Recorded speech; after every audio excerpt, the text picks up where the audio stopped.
15 থেকে 7 বছরের শিশু, দ্বিতীয় শ্রেণীর শিশু রামিসাকে নৃশংসভাবে অত্যাচার করে হত্যা করা হয়েছে এবং তাকে যেভাবে নিষ্ঠুরতা দেখানো হয়েছে এটা আমি বলবো স্মরণকালের ভয়াবহ।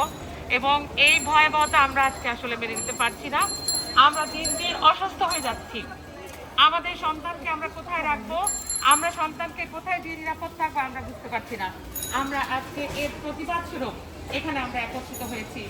এই দর্শকরা আজকে শুধু রামিসা না, আপনারা দেখেন আসিয়া এবং তারপরে আরো বিভিন্ন জায়গায়, সিলেটে বলেন, মুন্সিগঞ্জে বলেন, বিভিন্ন জায়গায় এর মধ্যে কয়েকটা হয়েছে এবং প্রত্যেকটা অত্যন্ত নৃশংসভাবে এই ছোট্ট ছোট্ট শিশুরা আজকে এই জানোয়ারদের হাত থেকে রক্ষা পাচ্ছে না। আমরা জানি না আজকে দেশ কোথায় গিয়ে দাঁড়িয়েছে, কোথায় গিয়ে দাঁড়াচ্ছে। আজকে আমাদের সামাজিক অবক্ষয়ের কি অবস্থা আপনারা দেখেন। আমরা আমাদের বাচ্চাদেরকে আসলে মেয়ে বাচ্চাদেরকে নিয়ে আমরা শঙ্কিত, অত্যন্ত শঙ্কিত। আমরা যারা মায়েরা আছি, আমরা যারা বোনেরা আছি, আমরা যারা বাবারা আছি, আমরা জানি না আমাদের এই সন্তানদেরকে কি করব, কোথায় গেলে আমরা নিরাপত্তা দিতে পারবো। আজকে সেই আসিয়ার কথা যদি চিন্তা করেন, সেই নৃশংসতা নিয়ে কত কিছু হয়েছে, মিছিল মিটিং হয়েছে, আজকে তার বিচার কি হয়েছে আপনি বলেন? হ্যাঁ, রায় ঘোষণা করা হয়েছে, কিন্তু রায় ঘোষণার পরে সেই ধর্ষক কোথায় আছে? সে জেলে বসে বসে আমাদের টাকায় তারা খাবার খাচ্ছে, তারা জেলে আছে। তাহলে এর বিচার কি আদৌ আমরা দেখতে পাবো কিনা এটা আমরা জানি না। আমরা এই বিচার চাচ্ছি না।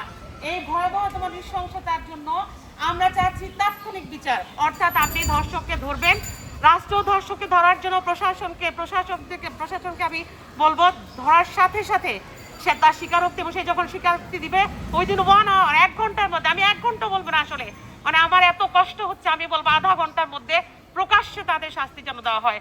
তাদের এই মৃত্যুদণ্ড আমরা শুধু শুনি, হ্যাঁ তাদেরকে যাবজ্জীবন তাদেরকে মৃত্যুদণ্ড দেওয়া হয়েছে, আসলে এটা আমরা কখনো দেখতে পাই না। আমরা শুধু আমরা আজকে নারীরা বলেন, আজকে মেয়েরা বলেন এবং শিশুরা সর্বশেষ কেউ তো নিরাপদ না। আজকে শুধু ঘর থেকে টেনে নিয়ে যাচ্ছে, রিক্সায় বা টিচার নারীদেরকে হেনস্থা করা হচ্ছে, রাস্তায় একাকি চলতে পারছে না, স্কুল কলেজে যেতে পারছে না। টিচারদের কাছে আপনি শিশুরা নিরাপদ না, আপনার কোনো রাস্তায় নিরাপদ না, আপনার ঘরে নিরাপদ না।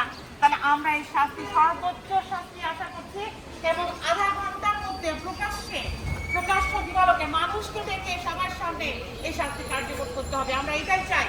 আমরা চাই না দিনের পর দিন ধর্ষককে বসিয়ে রেখে এবং এটা বসিয়ে রাখবে এবং জেলে বসে খাবে। আজকে আমি আমাদের স্বরাষ্ট্রমন্ত্রীর দৃষ্টি আকর্ষণ, মাননীয় স্বরাষ্ট্রমন্ত্রীর দৃষ্টি আকর্ষণ করবো, মাননীয় প্রধানমন্ত্রীর দৃষ্টি আকর্ষণ করবো। ওনারও তো একটা মেয়ে আছে, ওনার ভাইয়ের মেয়ে আছে। তাহলে আমাদের এই সন্তানদের নিরাপত্তা কে দিবে? আজকে রাষ্ট্র যদি এর কোনো উত্তম ব্যবস্থা না করে এই নিরাপত্তা কে দিবে? এই রামিসার বাবার কান্না কে থামাবে? রামিসার বাবা বলছেন তার হৃৎপিণ্ড ছিঁড়ে নিয়ে গেছে, তার হৃৎপিণ্ড, তার রামিসার শুধু তার বাবার হৃৎপিণ্ড না, তার আমাদের হৃৎপিণ্ড, আমাদের সন্তান, আমাদের হৃৎপিণ্ড, আমাদের প্রত্যেকের হৃৎপিণ্ড আজকে মনে হচ্ছে ছিঁড়ে নিয়ে গেছে, খুলে নিয়ে গেছে, এরকম লাগছে। আমরা ঘুমাতে পারছি না, খেতে পারছি না।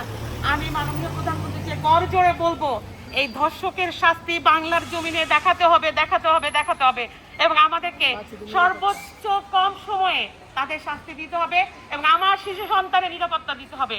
আমরা আমাদের শিশু সন্তানদেরকে নিরাপদে স্কুলে দিতে চাই, আমরা বাসায় নিরাপদে রাখতে চাই। আমরা সারাক্ষণ টেনশনের মধ্যে থাকতে চাই না যে আমার বাচ্চাটা কোথায় গিয়েছে, কেমন আছে, স্কুলে কেমন আছে, ওখানে কেমন আছে, হাউস চিরুরের কাছে কেমন আছে, তার চাচা মামার কাছে কেমন আছে, এগুলো আমরা দেখতে চাই না, এগুলো আমরা শুনতে চাই না। আমরা চাই আমাদের প্রত্যেকটা বাচ্চা নিরাপদে ঘুরে বেড়াবে। আজকে প্রত্যেক দিন প্রত্যেক সময় ভোটের আগে মেয়েদেরকে নিয়ে অনেক রাজনীতি করা হয় যে মেয়েদেরকে এটা দেওয়া হবে, এই নিরাপত্তা দেওয়া হবে, নারীদেরকে এটা করা হবে। আর সেই ভোটের পরে সেই নিরাপত্তা কোথায় আমরা জানতে চাই, সেগুলো কোথায়? আজকে নারীবাদীরা কোথায়, যেটাও আমরা জানতে চাই। নারীবাদীরা কোথায়? কেন নারীবাদীরা আজকে রাস্তায় নেই? কেন তারা আমার দেহ আমার স্বাধীনতা, শুধু এই কথাই আমরা শুনতে পাই? কেন আজকে এই বাচ্চাগুলোকে যেভাবে খুন করা হচ্ছে, এইভাবে নৃশংসভাবে তাদেরকে যৌন নিপীড়ন করা হচ্ছে, এটার জন্য নারীবাদীরা কোথায় আছে, সহযোগীরা কোথায় আছেন? আমি সবাইকে দেখতে চাই। আমরা ইনশাল্লাহ আমরা সমস্ত মহিলা মন্ত্রী যারা আছেন এবং আমাদের সংসদে বিরোধী দলে যারা আছেন, আমাদের অন্যান্য যে সমস্ত মহিলা বিভিন্ন উচ্চপদস্থ মহিলারা আছেন, সবাইকে বলবো আপনার রাস্তায় নেমে আসুন, মা বন্ধুকে বলবো আপনার রাস্তায় নেমে আসুন। এই ধর্ষণ আমরা আর দেখতে চাই না, এই নৃশংস মৃত্যু আমরা দেখতে চাই না। আমরা সবাই অসুস্থ হয়ে যাচ্ছি এবং আমরা সরকারের কাছে আবারও বলবো, আমরা সংক্ষিপ্ত সময়ে এর বিচারের ব্যবস্থা করুন। রামিসার বাবা মার বুকের হাহাকার বন্ধ করুন, তাদেরকে শান্তি দিন এবং আমাদের শিশুদের নিরাপত্তার ব্যবস্থা করুন, আমাদের মহিলাদের নিরাপত্তার ব্যবস্থা করুন, আমাদের মেয়েদের নিরাপত্তার ব্যবস্থা করুন। এই স্বাধীন দেশে আমরা অনিরাপদ থাকতে চাই না। আমরা নিরাপদ থাকতে চাই, আমরা সুন্দর দেশ দেখতে চাই, আমরা সবকিছু সুন্দর উপহার দিতে চাই।